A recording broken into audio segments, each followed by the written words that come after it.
Halo guys, karena sekarang lagi musimnya Piala Dunia ditambah lagi anak-anak sekolah lagi pada liburan, pasti customer kita kan butuh banget namanya hiburan di dalam rumahnya kan. Nah, di belakang saya sudah ada TV yang cocok banget buat ditaruh di ruang tamu, jadi bisa buat nonton bola, bisa juga buat nonton hiburannya anak-anak. Ditambah lagi cocok banget buat multimedia, apalagi kayak PS dan lain-lainnya. Nah, penasaran fiturnya seperti apa? Check it out. I be feeling like fuck cops, let 'em get the buckshot. Dollar bill, I'ma show you where the buck stop. Hit 'em with the gun pal, I be going nuts now. To get the run round, shorties won't fuck now. Baby, I'm back again. Ain't nobody iller. Beating on my chest like a fucking gorilla. Grew up on a Tribe Called Quest and Jay Dilla, but the Mac told me how to swing donuts. For real, I'm just a product. Oke, seperti yang teman-teman lihat, TV di belakang saya ini adalah TV dari brand TCL dengan seri 65P7L. Dia ini hadir dengan kualitas gambar yang memukau. Itu terjadi karena dia menggunakan panel QLED. Bedanya apa dengan LED biasa? QLED ini hadir dengan beberapa upgradable dari panel-panel LED lainnya. Nah, salah satu contohnya adalah dia mampu memberikan bezel yang tipis banget nih, seperti yang kita lihat. Dia bezelnya itu cuma sekitar mungkin mentok-mentok di 1 cm. Nah, bezel bagian bawahnya ini yang perlu agak sedikit lebar. Kenapa? Karena banyak banget komponen di bawahnya. Salah satu contohnya adalah fitur untuk suaranya. Nah, tenang aja, tapi karena dia sudah membayar dengan bezelnya dilebihin, dia juga hadir dengan kualitas suara yang bagus banget. Nah, dia juga sudah hadir dengan kualitas Dolby Atmos. Jadi speakernya ini ada di setiap sudutnya. Salah satu contohnya kiri kanan bagian bawah, lalu di bagian belakang. Nanti kita tunjukin di bagian belakangnya itu ada di sisi-sisinya. Jadi memancarkan suaranya itu nggak hanya ke satu arah di depan, tapi ke kiri kanan menyerong, lalu di bagian belakang ke atas. Ini memberikan kesan yang suara yang bisa hadir kayak satu ruangan kita masuk gitu ke dalam ruangan tersebut. Dia juga dilengkapi dengan, balik lagi ke panelnya, dia juga hadir dengan HVA panel. Nah, HVA ini apa? Dia adalah inject kontras melalui panel yang strip. Nah, dia ini pakai kontrol liquid, jadinya cahaya ini tuh dijelaskan pakai kristal cair gitu. Jadinya pancaran cahayanya itu bisa lebih responsif. Nah, ini ngaruhnya kemana?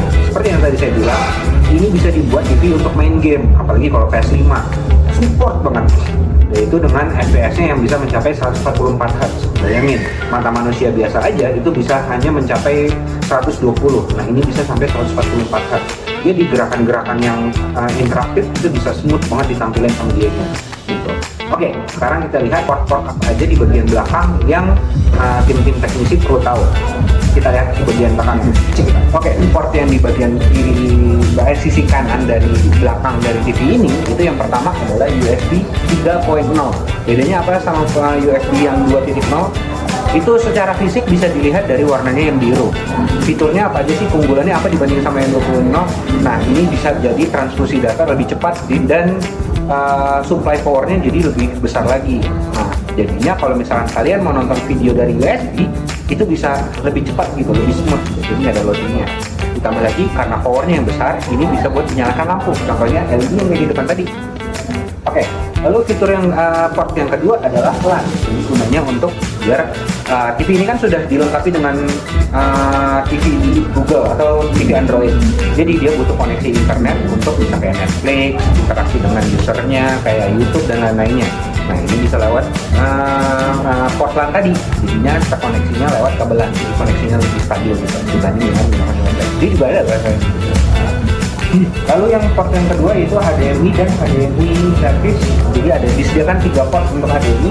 Bedanya apa? Untuk HDMI ARC ini dia fiturnya adalah mengambil lalu menampilkan gambar secara berbarengan. Kalau HDMI biasa kan biasanya satu arah aja. Kayak contoh dia TV-nya mau menampilkan di proyektor gitu. Dia hanya bisa mengirimkan. Tapi kalau PS yang ada speakernya, dia bisa 2 arah. Jadi speaker PS-nya bisa mengirimkan gambar, tapi TV-nya akan mengembalikan suaranya juga. Jadi nanti suaranya dari TV ada, dari PS-nya itu juga ada. Itu bedanya yang ARC tadi. Lalu kalau untuk kabel ini untuk antena input. Lalu adapter ini dia adalah port untuk audio jack AUX yang 3,5 mm. Ini port jadul sebenarnya, tapi masih disediakan. Kenapa? Karena untuk device-device yang lama, jadi bisa compatible dengan TV ini. Nah, untuk yang audio-audio kayak soundbar gitu kan dia sudah support untuk yang digital output, jadi dia pakai cahaya. Nah, itu juga ada dia ini. Jadinya kualitas suaranya bisa disesuaikan. Nah, gak cuma itu aja, TV ini juga bisa interaksi dengan usernya dengan berbagai macam cara. Salah satu contohnya adalah dengan terkoneksi dengan HP, yaitu dual screen monitor, multiple. Nah, jadi dia bisa tampilkan apa yang ada di layar HP kita, bisa ditampilkan di sini. Contohnya, misalkan ibu-ibu customer kita lagi mau nonton TikTok, lalu ada yang seru nih, mau dikasih lihat ke suaminya, nggak usah pakai HP gini. Dia tinggal kalau udah di pairing ya, dia tinggal pencet share monitor, lalu akan tampil layarnya di TV. Jadi keluarga bisa nonton gitu. Ditambah lagi karena dia sudah Android, dia juga bisa menggunakan fitur Google Home, di mana kalau remote-nya hilang, kita bisa menggunakan HP, lalu bisa share screen juga, lalu pairing untuk kayak aplikasi kayak Netflix dan lain-lainnya itu jadi lebih mudah. Nah, untuk memperagakannya, mari lihat. Oke, seperti yang saya bilang tadi, jadi TV ini sudah smart TV dan jadi mudah banget buat interaksi. Misalkan saya pengen nampilin apa yang lagi di HP saya gitu ya, biar lebih gede supaya kelihatan sama keluarga semuanya. Kan butuh TV yang gede tuh. Saya mau tampilin di sini nih. Saya tinggal proyeksi layar. Caranya kita pergi ke pengaturan di HP. Lalu kita cari yang namanya proyeksi layar seperti ini. Klik. Nanti dia HP-nya akan memindai device apa aja yang punya fasilitas memproyeksikan layar. Kalau ini namanya adalah TV 65P7i. Ini saya klik.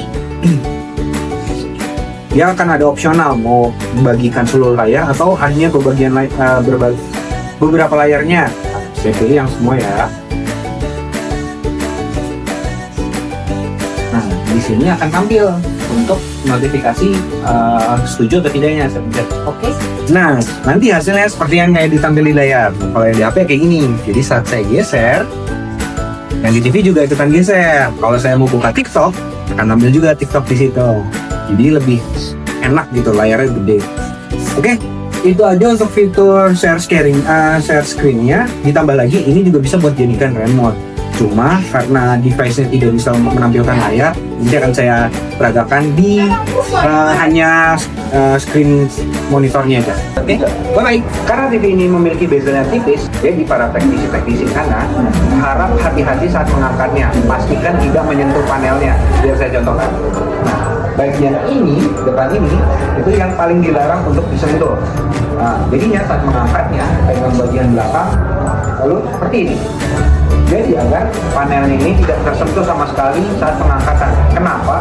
Karena panel semakin rapat pixelnya, semakin riskan juga untuk mengalami goresan atau dotnya. Dot itu apa ya? Pixel yang matinya. Jadi ingat betul-betul, hati-hati saat mengangkatnya. Pastikan untuk di atas 65 inch harus 2 orang untuk mengangkatnya minimal ya. Oke, segitu aja dari saya, and bye-bye.